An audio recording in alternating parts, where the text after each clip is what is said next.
بسم الله الرحمن الرحيم أولئك مأواهم جهنم ولا يجدون عنها محيصا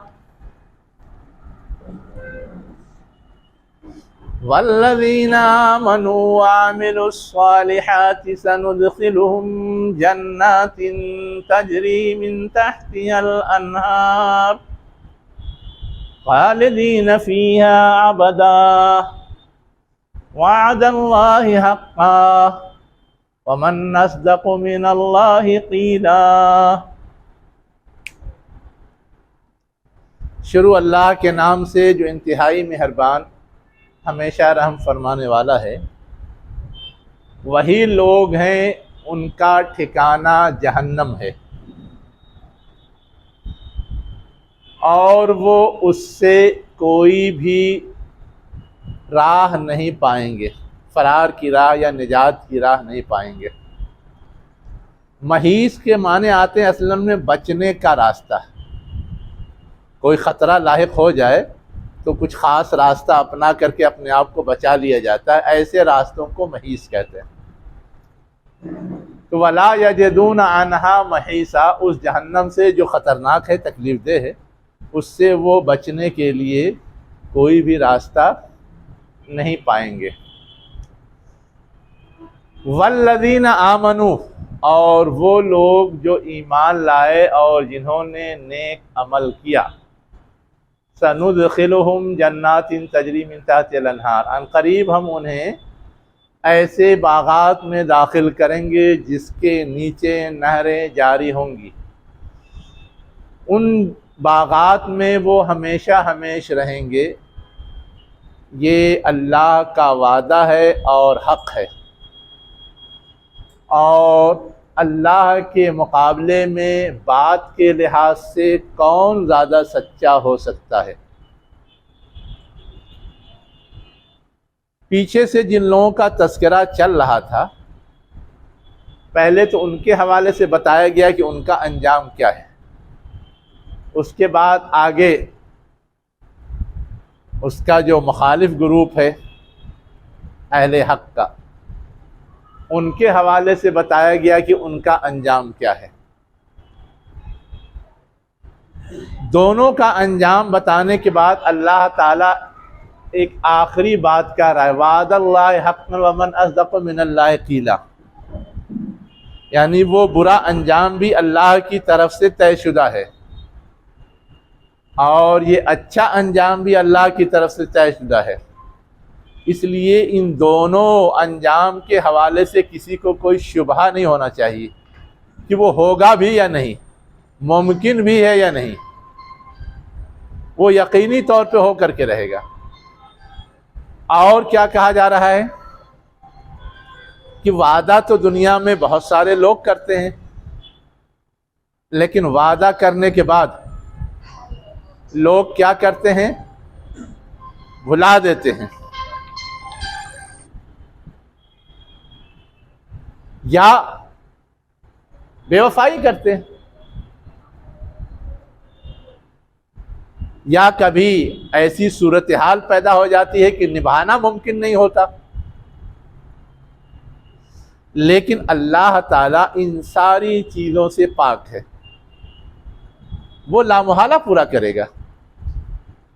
یہ بات جو کہے گی ومن اصدق من اللہ قیلا، جو بات کہی ہے اس کو پورا کرنے والا، وفا کرنے والا اللہ زیادہ کوئی نہیں ہو سکتا، اس لیے کہ سارے لوگوں کے ساتھ لیکن لگا ہوا ہے۔ وہ حالات کے غلام ہیں، حالات آج اچھے پورا کر سکتے ہیں، کل خراب نہیں کر سکتے۔ وہ اپنے عقل کے غلام ہیں، آج ایک چیز صحیح معلوم ہو رہی، وعدہ کر لیا، کل لگا کہ غلط ہے، مکر گئے۔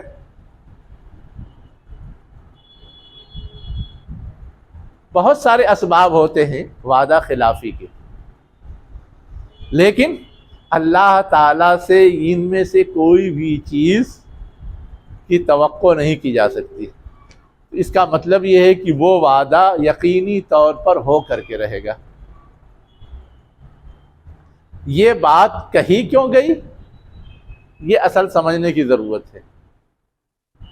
اسی کو واضح کرنے کے لیے آگے کی بات کہی جا رہی ہے. ایک طرف تو اللہ کا یہ وعدہ ہے کہ جو اچھا کرے گا اچھا انجام، جو برا کرے گا برا انجام، اور اس وعدے کے خلاف لوگ اپنے اپنے ڈھنگ سے کچھ نئی نئی چیزیں سوچے ہوئے. کیا نئی نئی چیزیں سوچے ہوئے ہیں؟ اپنے نبی سے شفاعت کروا لیں گے، اپنے پیر سے شفاعت کروا لیں گے، کوئی چھوٹا موٹا کام زندگی میں ایک بار انجام دے لیں گے، اسی سے بیڑا پار لگ جائے گا. یہ سب تصورات ہیں. یا ہمارا کسی سے خاص تعلق ہے، نحن ابناء اللہ و احباہ، اس کے ذریعے ہمارا کام ہو جائے گا. اگر سزا دی بھی گئی تو معمولی سزا ہوگی، اتنا کسی طرح جھیل لیں گے. اسی کو کہا جا رہا ہے لیسا بامانیکم ولا امانی اہل الکتاب. تمہاری خواہشوں کے ذریعے نہیں، یہ کفار و مشرکین سے کہا جا رہا ہے. وہ بھی کہتے تھے نا کہ ہم جو بتوں کو پوجتے ہیں تو اس لیے کہ وہ اللہ سے قریب کر دیں گے، شفاعت کریں گے، یہ کریں گے، وہ کریں گے، وغیرہ وغیرہ. اور اہل کتاب بھی کہتے تھے. تو دونوں کے حوالے سے کہا جا رہا ہے کہ تمہاری خواہشوں کے ذریعے نجات نہیں ہے، یا اہل کتاب کے خواہشوں کے ذریعے نجات نہیں ہے. ان کے جو اس طرح کے خواب ہیں اور امیدیں ہیں، اس سے نجات ممکن نہیں ہے، اس سے اس برے انجام سے بچنا ممکن نہیں ہے. یا کچھ کریں دھریں نا اتنا اچھا مقام حاصل ہو جائے، یہ سب ممکن نہیں ہے. اللہ کا اصول طے شدہ ہے. کیا طے شدہ ہے؟ من یعمل سوءا یجزا بہ، یا جزا نہیں ہے، وہ جو بھی کوئی برا کام کرے گا، کیا کافر، کیا مشرک، کیا اہل کتاب، کوئی بھی برا کام کرے گا، یجزا بہ، تو اسے کیا کیا جائے گا؟ بدلہ دیا جائے گا. برا کام، سب سے بڑا کام تو شرک ہے. اس کے علاوہ جتنے کام ہو سکتے ہیں سب بھی ہو سکتے ہیں مراد. کوئی بھی کام آپ کہیے، جو بھی ناپسندیدہ کام ہے وہ سب سو کے اندر آتا ہے. بڑے سے بڑا ناپسندیدہ کام شرک، اور چھوٹے سے چھوٹا کسی معمولی قسم کے جرائم. ہم نے کسی کو تکلیف پہنچا دی، کسی کی کوئی چیز غصب کر لی، نہیں کچھ تو اللہ کے احکامات میں سے بعض کو ٹال دیا. نماز پڑھتے ہیں تو کاہلی ذکر کرتے ہیں، سب اس کے اندر آئے گا اور سب کا اس کو بدلہ دیا جائے گا. اور سیئات ہاں، الگ الگ ہیں. اپنی اوریجن کے لحاظ سے الگ نہیں ہے. سیئہ کی اوریجن بھی سین واو حمزہ ہے، اور سو کی اوریجن بھی وہی ہے.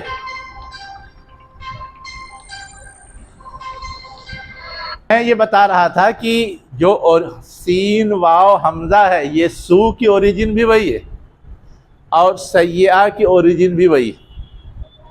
اوریجن کے لحاظ سے معنی میں کوئی فرق نہیں.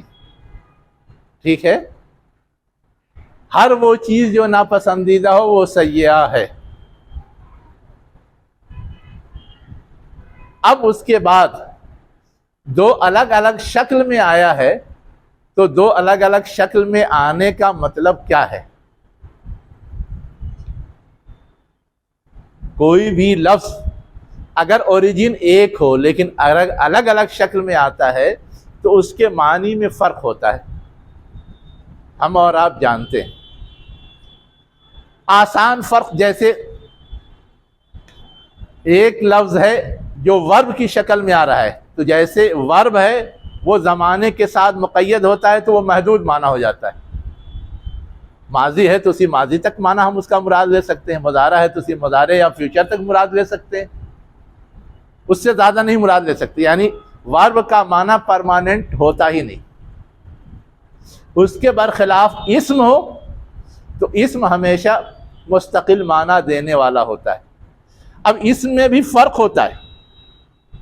ہم اور آپ جانتے ہیں اسم عالم بھی ہے، اسم علیم بھی ہے، اور اسم علامہ اور علام بھی ہے، لیکن ان میں فرق ہوتا ہے۔ عالم عام جاننے والا، علیم ایسا جاننے والا جس کا علم ریگولر ہو، جیسے راحم اور رحیم ہے، اور علام بہت زیادہ جاننے والا ہے نا۔ اب یہ سب جو فرق اسم کے اندر ہوتا ہے، ویسے ہی سو بھی اسم ہے اور سیاح بھی اسم ہے، سمجھ رہے ہیں؟ اسم ہونے کے ناطے اس کا معنی مستقل تو ہے، لیکن جس طرح ان الفاظ میں ہم فرق کرتے ہیں، ویسے ہی سو اور سیاح کے معنی میں بھی اہل زبان فرق کرتے ہیں نا، لیکن بیسک معنی والا فرق نہیں، برائی تو رہے گا ہی۔ اب وہ کہ وہ ٹیمپروری ہے، پرماننٹ ہے، بہت بڑا ہے، چھوٹا ہے، اس طرح کا فرق ہوگا۔ اب سیاح جو ہے وہ صفت کی شکل میں ہے، جیسے علیم اور رحیم ہے، تو اس کا مطلب یہ کہ کسی کے اندر کوئی بری بات ریگولر پائی جا رہی ہے، مستقل پائی جا رہی ہے۔ اور سو صفت نہیں ہے، یہ مصدر کی شکل میں ہے نا۔ مصدر کی شکل کا مطلب ہے کہ فعل اور اسم کا کمبینیشن ہے، اسم الفعل اس کا دوسرا نام ہے۔ تو اسم الفعل کمبینیشن کا مطلب یہ ہے کہ اسم والی خاصیت بھی اس میں پائی جاتی ہے، تنوین آتی ہے، اور فعل والی خاصیت بھی پائی جاتی ہے کہ اسی سے فعل بنتے ہیں۔ تو اس کے اندر گویا عارضی کا معنی زیادہ ہوتا ہے، ٹیمپروری کا معنی زیادہ ہوتا ہے، اس کی پوری گنجائش ہوتی ہے۔ یہ فرق کیا جاتا ہے، یہ اہل لغت کرتے ہیں۔ اب یہاں پر جو چیز سمجھنے کی ہے وہ یہ ہے کہ جو چیز سمجھائی جا رہی ہے کہ اب تک تم نے جو کیا وہ غلط تھا، لیکن اس غلطی کے اصلاح کی گنجائش موجود ہے، اگر تم توبہ کر لو تو تمہاری وہ غلطی ٹیمپروری ہو جائے گی، ہے نا۔ اگر توبہ نہیں کرو گے تو وہی غلطی سیئہ بن جائے گی، مستقل رہے گی، اور یہاں سے لے کے قیامت تک تم کو اس کی سزا اور اس برائی کا بھگتان بھگتنا پڑے گا۔ اس طرح کا فرق ہمارے علماء اور مفسرین بیان کرتے ہیں۔ اس سیاحت کا اس سے پہلے جو ترجمہ ہوا ہے، ہاں چھوٹے گناہ، ہلکے گناہ، ہاں اور یہاں پر شرک اور بڑے بڑے گناہ کی آپ کے ساتھ دیکھیے، چھوٹے گناہ، ہاں اور یہاں پر ایک ہے چھوٹا گناہ لیکن ریگولر گناہ ہے نا، اور ایک ہے بڑا گناہ اور عارضی گناہ، دونوں بالکل الگ الگ چیز ہے۔ آپ اس کو سیاحت میں ریگولر کہاں ہے؟ سیئات میں ریگولر آتا ہے، میں وہی تو بتا رہا ہوں آپ کو۔ وہ آیت سورہ نساء میں تھی ہاں بولیے۔ کہ نکفر عنکم سیئاتکم، ہاں تو تم جو چھوٹے چھوٹے گناہ مستقل کرتے رہتے ہو اس کو ہم ڈھک دیں گے، یہی ہے نا۔ تو ایک بار کیا اور کبھی نہیں کیا یہ تو نہیں مطلب ہے اس کا نا، بس چھوٹے چھوٹے گناہ، لیکن گناہ وہ ریگولر ہو سکتا ہے۔ مثلا آپ کو تمباکو کھانے کی عادت ہے، زندگی میں ایک ہی بار کھاتے ہیں، کھاتے رہتے ہیں، ہے نا۔ لیکن اب تمباکو ہمارے علماء کہتے ہیں کسی مکروہ ہے، حرام نہیں، ہلکا گناہ ہوا نا، اور یہ توقع رکھتے ہیں کہ اللہ تعالیٰ درگزر کر دے گا اسی بیس پر۔ یہ میں کہنا چاہ رہا تھا۔ تو ایک ہے کسی گناہ کا مستقل ہونا، چھوٹا ہونا، اور ایک ہے کسی گناہ کا عارضی ہونا، بڑا ہونا۔ یہ بالکل ڈیفرنٹ چیز ہے، میں صرف وہ کہہ رہا ہوں۔ اور میں نے بتایا کہ سون بعض مفسرین نے متعین کیا کہ شرک ہی مراد ہے، اس لیے کہ اسی کی اتنی سخت سزا آئی ہے نا۔ لیکن بعض کہتے ہیں کہ نہیں، دوسرے گناہ بھی ہیں۔ دوسرے گناہ کیسے ہیں؟ بہت سارے کبیرہ گناہ ہیں، اس کی سزا بھی بتائی گئی ہے کہ جہنم میں مستقل رہنا ہے، جیسے قتل ہے نا۔ اسی طرح یہ بھی کہتے ہیں کہ گاہے چھوٹا چھوٹا گناہ ہو لیکن زندگی بھر کرتے رہے، توبہ ہی نہیں کیا تو بھی وہ بڑا ہو جائے گا. تو یہ ہے اصل فرق. ٹھیک ہے. وَلَا يَجِدْ لَهُ مِن دُونِ اللَّهِ وَلِيًّا وَلَا نَصِيرًا، اور اللہ کے مقابلے میں وہ کسی کو بھی اپنا سرپرست اور مددگار نہیں پائیں گے. یہ بات کیوں کہی گئی؟ وہی جو بیک گراؤنڈ ہے، شفاعت والا، نجات کے چور دروازوں والا ہے نا، اسی بیک گراؤنڈ میں، یا جو ان کی خواہشیں ہیں کہ ایسا ایسا ہو جائے گا، اس بیک گراؤنڈ میں کہا جا رہا ہے کہ ان میں سے کوئی بھی اللہ کے مقابلے میں کام دینے والا نہیں ہے. وہ بیماری ہمارے یہاں بھی آ گئی ہے.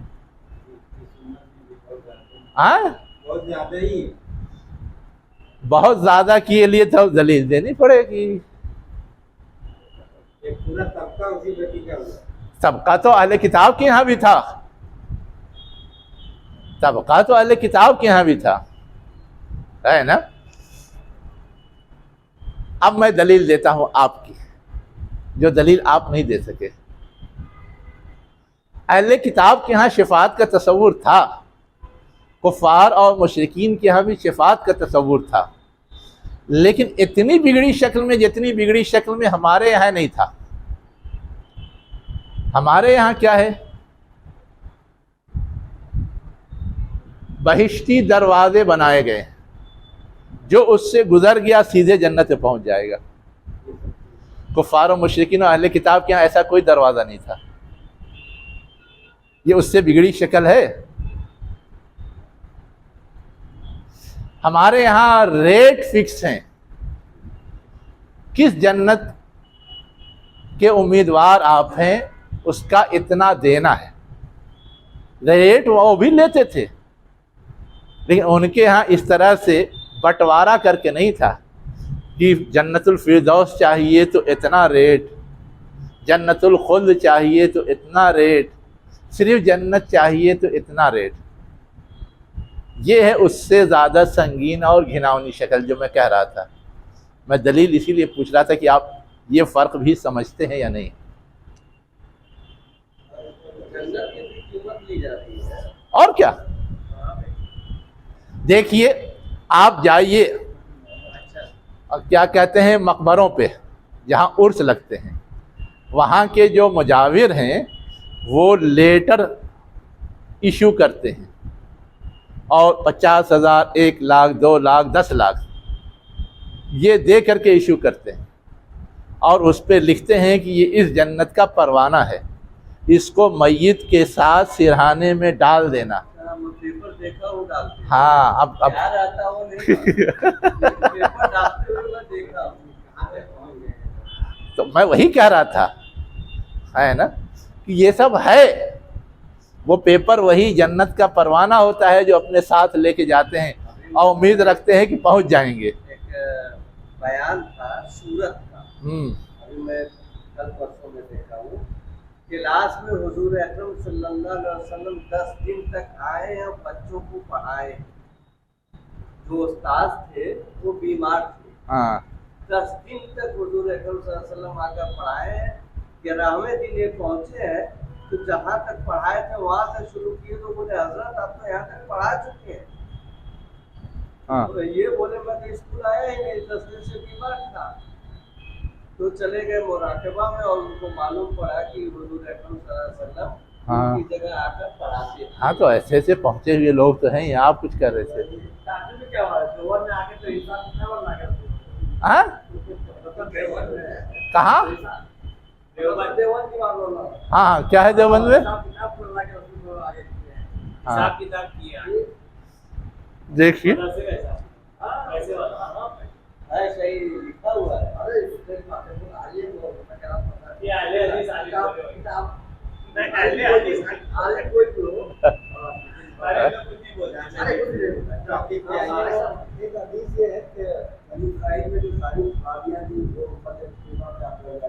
ہاں ہاں وہ حدیث تو اپنی جگہ صحیح ہے، اور امت مسلمہ کے بہت سارے افراد اس طرح کے بگاڑ کا شکار ہیں. لیکن ہم کو صرف ایک حدیث لے کے نہیں فیصلہ کرنا رہتا ہے. ایک حدیث یقیناً ہے کہ ان کے اندر جو خرابی تھی وہ ساری خرابیاں اس امت کے اندر پائی جائیں گی، اور وہ ساری خرابیاں پائی جا رہی ہیں۔ لیکن دوسری حدیث یہ بھی ہے کہ ان کے یہاں آوے کا آوا بگڑا تھا، ہے نا، پوری کی پوری امت جو ہے وہ غلط راہ پہ چلی گئی تھی۔ لیکن امت کے اندر یہ ہے ایک گروہ ہمیشہ حق پر رہے گا، وہ بگڑے گا نہیں، جو گویا اس دین حق کی حفاظت کا علم بردار ہوگا، اس کا حامل ہوگا۔ تو ہم کو ساری حدیث یاد رکھنی چاہیے، ورنہ کبھی کبھی ذہن ہوتا ہے کہ ویسے ہم بھی بگڑ گئے، وہ ہمارا کام بھی تمام۔ یہ حدیث بہت سنے ہم لوگ، ایک گروہ ہمیشہ حق پر لڑتا رہے گا ہاں قیامت تک۔ ہاں ہاں وہ ہے کون؟ ہاں وہ آج ہے کون؟ ٹھیک، ایک تو یہ ہے کہ ہم طے کریں کون ہے، اور ایک یہ ہے کہ اللہ کے رسول نے جب یہ فرمایا کہ کون حق پر، ایک گروہ حق پر ہوگا، تو وہاں آپ کی طرح آپ کے اصحاب نے آپ سے سوال کیا کہ وہ گروہ جو حق پر رہے گا وہ کون ہوگا؟ اللہ کے رسول نے ان کی پہچان بتائی، ہے نا۔ اب اس پہچان پہ آپ تول لیجئے، ہے نا، جو اس پیمانے پہ پورا اترتا ہے وہ گویا حق پر ہے۔ آپ صلی اللہ علیہ وسلم نے کہا جو اللہ کی کتاب کو اور میری سنت کو پکڑے رہے گا وہ حق پر ہوگا۔ ٹھیک، اب دیکھیے آج کی تاریخ میں جو لوگ آپ کو قرآن کی طرف دعوت دیتے ہیں، جو لوگ آپ کو حضور کی سنت کی طرف دعوت دیتے ہیں، وہ حق پر ہیں، اور جو لوگ حنفیت کی طرف، شافعیت کی طرف، مالکیت کی طرف، یا شیعت کی طرف، سنیت کی طرف، اہل حدیثیت کی طرف دعوت دیتے ہیں، وہ گویا اس پر اپنے مسلک کو ترجیح دے رہے ہیں، وہ حق پر نہیں ہے۔ سیدھی سادھی بات ہے نا، وہ کرائیٹیریا ہے۔ لیکن بیماری جو امت کے اندر آ گئی ہے وہ یہ کہ وہ قرآن اور سنت کی طرف سیدھے سیدھے دعوت نہیں دیتے، گھما پھرا کر کے اپنی پسندیدہ چیز کی طرف لاتے ہیں۔ خرابی یہ ہے، تو جو اس خرابی میں مبتلا ہے وہ گویا صحیح راہ پر 100% نہیں ہے۔ ہو سکتا ہے بہت سارے معاملات وہ اپناتا ہو قرآن و سنت کے، لیکن کہیں نہ کہیں جھول ہے نا۔ اور جو یہ بنیادی بات جو اللہ کے رسول نے کرائیٹیریا کے طور پہ بتائی اس کی طرف بلاتا ہے، وہ گویا آپ کو حق کی طرف لے جا رہا ہے، وہ اپنے کی طرف نہیں بلا رہا ہے، وہ کسی مسلک کی طرف نہیں بلا رہا ہے، جدھر اللہ کے رسول نے کہا ادھر آپ کو بلا رہا ہے، وہ حق پر ہے۔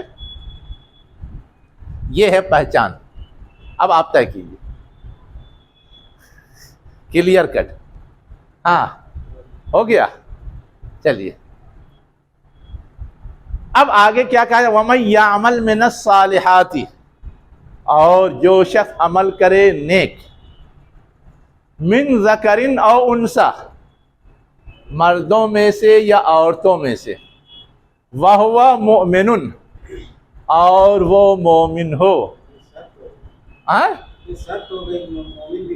جی شرط ہے، ابھی بتاتا ہوں۔ فَأُولَئِكَ يَدْخُلُونَ الْجَنَّةَ، تو وہ جنت میں داخل ہوں گے، وَلَا يُظْلَمُونَ نَقِيرًا، اور ان پر تھوڑا بھی ظلم نہیں کیا جائے گا۔ اب انہوں نے جو سوال اٹھا دیا ہے نا کہ صرف نیک عمل کرنا کافی نہیں ہے، اس کے آگے ایک شرط رکھی گئی ہے کہ وہ صاحب ایمان ہو، تب اس کو جنت میں داخلہ ملے گا۔ اگر وہ صاحب ایمان نہیں ہے تو جنت میں داخلہ نہیں ملے گا۔ نیک عمل کر سکتا ہے، انسانیت کی خیر خواہی، ہمدردی کے کام تو دنیا میں بہت سارے لوگ کرتے ہیں، اور ہم اس عمل کو غلط نہیں کہہ سکتے، نیک ہی کہیں گے۔ کہہ سکتے ہیں کہ وہ غلط ہے؟ نہیں کہہ سکتے، لیکن ہم یہ ضرور کہہ سکتے ہیں کہ وہ نیک عمل اللہ کی خاطر نہیں کیا گیا ہے، اس لیے اللہ کے ہاں اس کا کوئی بدلہ ملنے والا نہیں۔ وہ نیک عمل اپنے ہمدردی کے جذبے کی تسکین کے لیے کیا گیا ہے، اپنی شہرت کے لیے کیا گیا ہے، اور اپنی طرف لوگوں کی توجہ مبذول کرنے کے لیے کیا گیا، جیسے کیا جاتا ہے دنیا میں رفاہی کام، تو وہ سب مقصد تھا، وہ سب اس کو جتنا حاصل ہونا تھا دنیا میں حاصل ہو گیا، اس کے آگے اب اس کے لیے کوئی اجر نہیں ہے۔ تو اس شرط کا مطلب یہ، ٹھیک ہے، اسی لیے کہا جاتا ہے کہ اچھے اور نیک کام تو ہر ایک کرتا ہے، لیکن ہر ایک کو جنت مل جائے گی اس کی گارنٹی نہیں ہے۔ جنت کے لیے اصل شرط ایمان ہے، پہلے اس کی چابی چاہیے، کھولیے تب پھر اس کے بعد داخل ہو پائیں گے، ورنہ نہیں۔ دوسری بات جو یہاں سمجھنے کی ہے اس آیت میں، وہ یہ ہے کہ عام طور سے جو بگڑے لوگ ہیں یا بگڑے مذاہب ہیں، ان کے یہاں مرد اور عورت کے نیک کام میں تفریق پائی جاتی ہے۔ وہ یہ سمجھتے ہیں کہ اچھا اور عمدہ اور بہتر کام مرد ہی کر سکتے ہیں، عورتیں نہیں کر سکتی۔ عورتیں اگر کرتی بھی ہیں تو اس کو وہ ویٹیج نہیں دیا جا سکتا۔ آج تو تھوڑا سا لہر چلی ہے مرد عورت کے مساوات کی، تو ایک درجے میں لگتا ہے کہ ہاں سب کو حق دیا جاتا ہے، حالانکہ یہ صرف کہنے کی بات، یہ صرف کہنے کی بات، پریکٹیکل آج بھی وہ نہیں۔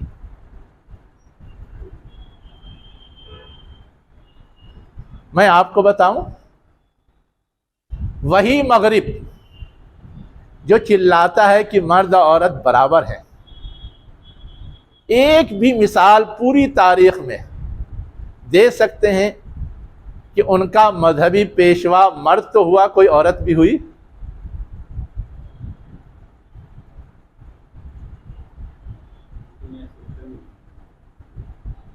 جو ہوتا ہے نا، ہاں فوج کے سربراہ بھی نہیں بن سکتے، فوج کے، ہاں امریکہ کے پریزیڈنٹ بھی آج کل کوئی عورت نہیں۔ میں وہی کہہ رہا ہوں، آپ جس لحاظ سے بھی دیکھیں آپ کو وہ مل جائے گا۔ کہنے کے لیے، دعوے کے لیے، پروپیگنڈا کے لیے، شو کے لیے یہ ساری باتیں ہیں، پریکٹیکل نہیں ہے۔ ہمارا ملک، اب سنیے اس سے آگے کان کھول کر کے، وہ بھی دعوے دار ہے مرد عورت کے مساوات کا، ہے نا، لیکن کوئی بھی سیاسی میدان میں عورتوں کو برابر کا حق دینے کے لیے تیار نہیں۔ سالوں سے صرف 33% لیڈیز سیٹ ریزرویشن کا پرپوزل پڑا ہوا ہے اور پارلیمنٹ میں پاس نہیں ہو رہا ہے۔ 33%، 50-50 نہیں۔ کانگریس کے زمانے سے، اندرا کے زمانے سے کوئی اس کو اچھالتا ہے، کوئی اس کو دباتا ہے، پاس کوئی نہیں کر رہا ہے۔ کیوں؟ اس لیے کہ مونوپولی چلی جائے گی۔ یہ بیماری سب کے ہاں پائی جاتی ہے۔ یہاں یہ کہا جا رہا ہے کہ اللہ تعالیٰ نے یہ تفریق نہیں کی ہے، کوئی بھی خیر کا کام کرے اس کو اتنا ہی اجر ملے گا جتنا مرد کو ملتا ہے، اس کو بھی اتنا ہی انجام دینا ہے جتنا مرد کو انجام دینا ہے، کہیں بھی کوئی تفریق نہیں۔ کہنے ہاں کچھ بھی نیکی کرے گا، یہ چیز آ رہی ہے کیا؟ دیکھیے، من الصالحات کوئی بھی نیکی، کچھ بھی نہیں۔ نیک صالحات جمع ہے نا، بہت سارے نیک کام ہو سکتے ہیں، ان میں سے کوئی بھی نیکی کا کام، ہاں یہ مفہوم ہے اس کا۔ کچھ کا مطلب تھوڑا، وہ مفہوم نہیں ہے۔ بہت سارے نیکیوں کے میدان ہیں، ان میں سے کوئی بھی نیک کام کرے اس کی قدر کی جائے گی۔ یہ نہیں کہ یہ کام کرے تو قدر کی جائے گی اور یہ کام کرے تو قدر نہیں کی جائے گی۔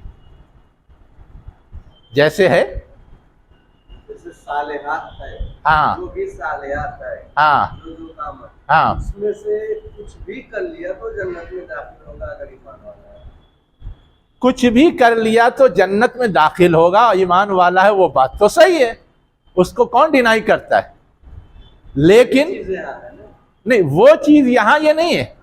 یہاں تو صرف یہ بتانا ہے کہ نیک کام کے میدان بہت سارے ہیں، ان نیک کام کے میدانوں میں سے کوئی بھی نیک کام کوئی بھی شخص کرے، چاہے وہ مرد ہو عورت ہو، اس کی اللہ کے نزدیک ویلو ہے۔ یہاں صرف یہ بتانا ہے، یہ بتانے کے لیے کہ کچھ بھی کرے جنت میں جائے گا، وہ تو دوسری جگہ ہے، من قال لا الہ الا اللہ دخل الجنہ،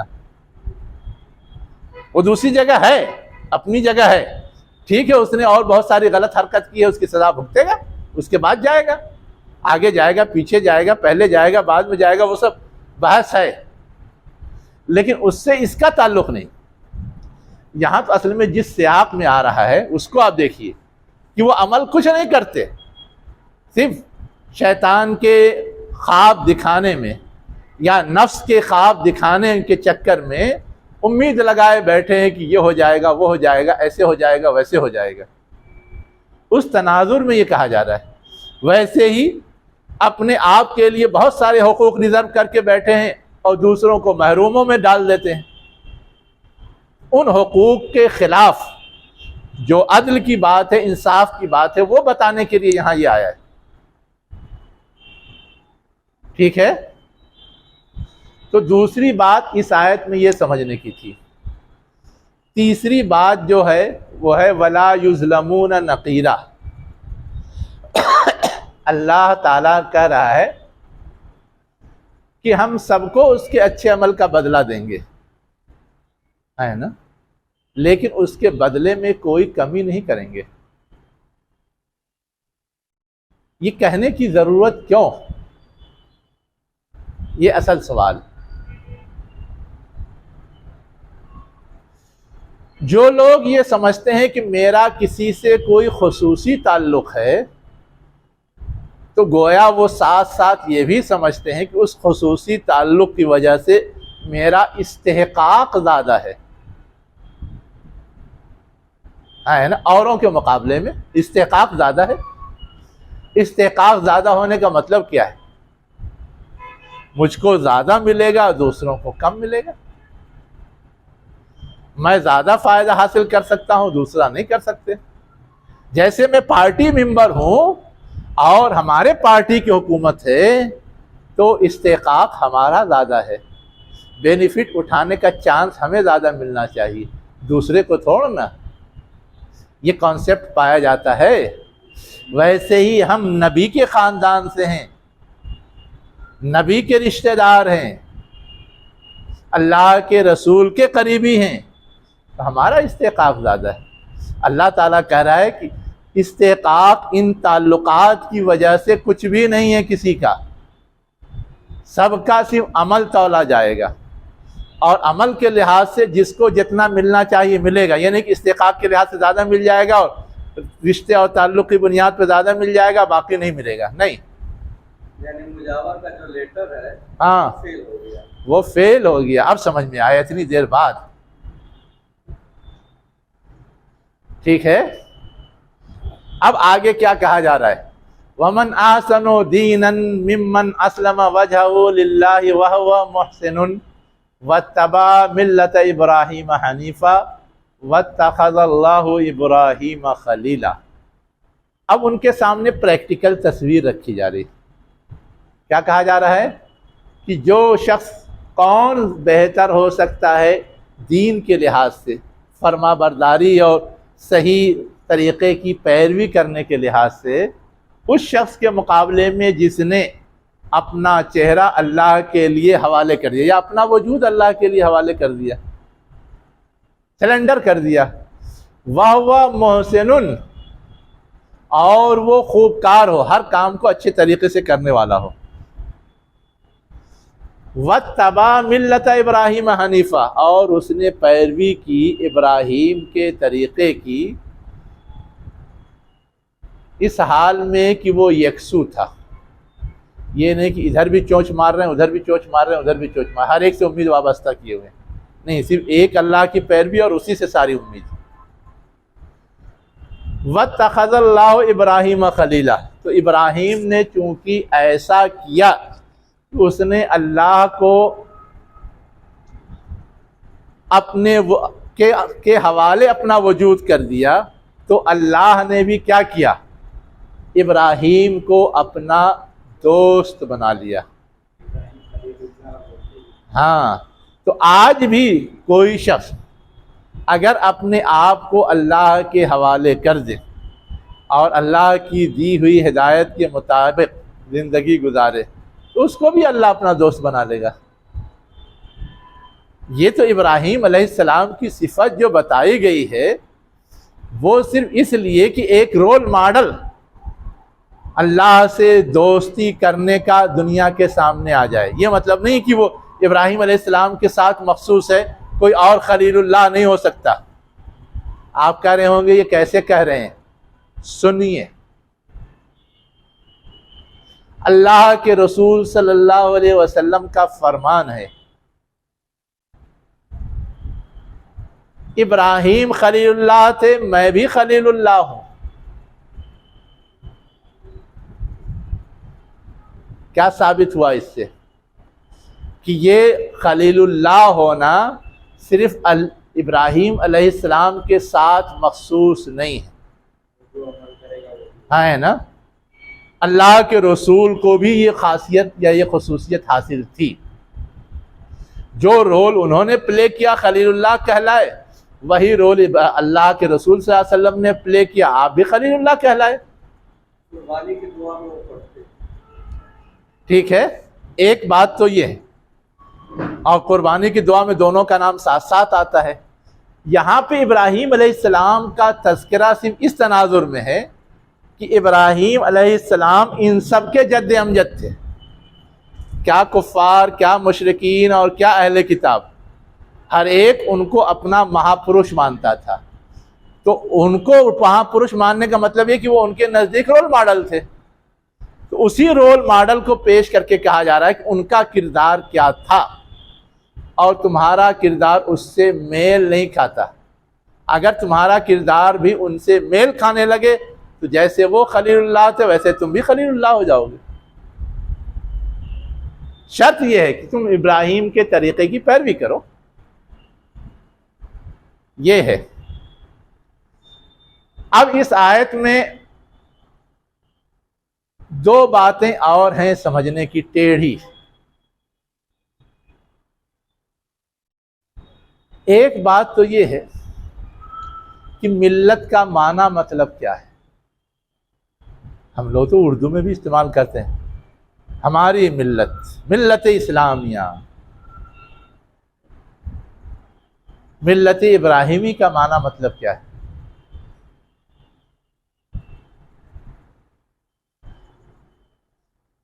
ملت بھی استعمال کرتے ہیں، امت بھی استعمال کرتے ہیں، اور پتہ نہیں کیا کیا لفظ استعمال کرتے ہیں۔ سب ایک ہی ہے یا سب میں کچھ فرق ہے؟ ایک سوال ہے نا سمجھنے کا۔ آپ سب لوگ ملت کے پارٹ ہیں، بتائیے آپ جانتے ہیں کہ نہیں؟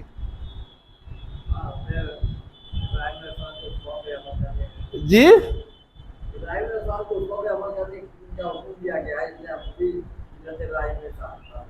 اچھا، یعنی ہم ابراہیم علیہ السلام کے اسوے پہ عمل کرتے ہیں اس لیے ہم ملت ابراہیم پر ہیں، اور ہم رسول اللہ صلی اللہ علیہ وسلم کے اسوے پہ عمل کرتے ہیں اس لیے کیا ہیں؟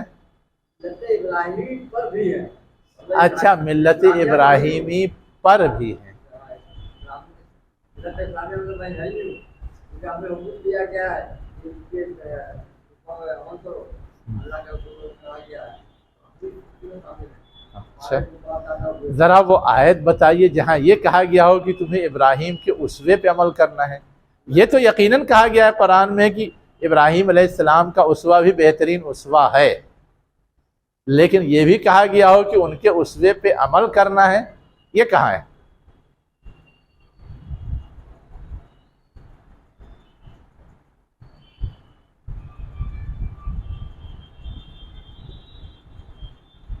ڈھونڈ کے بتائیے۔